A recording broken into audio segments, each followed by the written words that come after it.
Good morning, Internet. How are you today? It's been a while, yeah? I want to talk about something that has recently come up. There's actually been a few YouTubers who talk about narcissism, and they're bringing up a really good topic. And I wanted to go ahead and add to it because I've seen it now in real life. And it is, how can narcissists change? Technically, they can't, but they can be trained.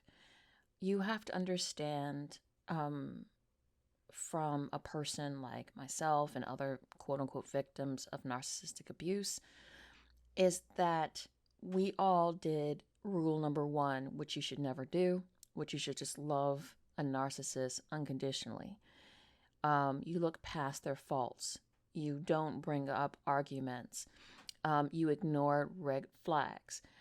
Typically, when you are with a narcissist, be it a parent, a lover, a friend, you look past all these things because you think you're normal, so thus they should be normal. Well, a YouTuber did say this, and it is very true. And I'll go and give an example in a minute. That unconditional love does not change a narcissist. And it is a controversial saying because it is easier to think that love can change anything, but we think that love can change not just narcissists. We think love can change a marriage. We think love can change a toxic parent.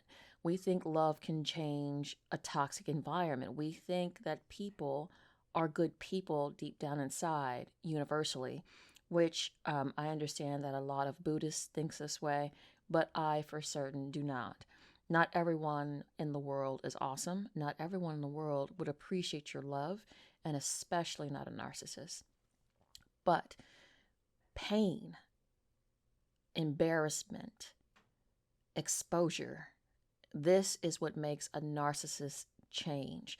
And when I say change, it can be temporary depending on the environment, or it can be permanent if they feel like they are going to be hunted down and constantly on the receiving end of pain. I say this because recently I talked to a few friends, and I haven't talked to them in a while, not since my divorce from my former spouse. And so we still have mutual friends, yes, but I guess most of the mutual friends do not bring up the divorce, and they see that I'm doing okay.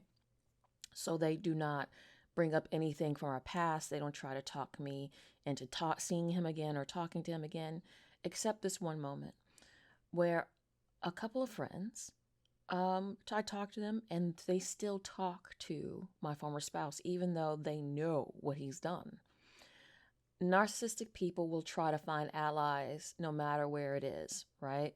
And usually people are very empathetic and also, I hate to say, quasi ignorant of what they're capable of, will accept them and just say, well, maybe it was just a bad match, or maybe it was this or this and this and this, and whatever it takes to poo poo away the abuse.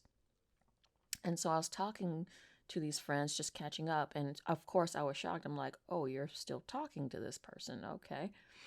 Then something came out, which was the former spouse admitted to said friends that they made a mistake, that they realized that they were at fault, that they realized that I was right to walk away, right? And it was a little bit of a sucker punch, um, to know that these people are still talking to said person, but also to hear said narcissistic former spouse admit that. Now, I don't know if that was just dog and pony show, right, for them, so they can still keep some kind of allies in their corner. But I do believe there's a truth to it. And I only believe it is because now this narcissistic person doesn't have the benefits that I provided, right?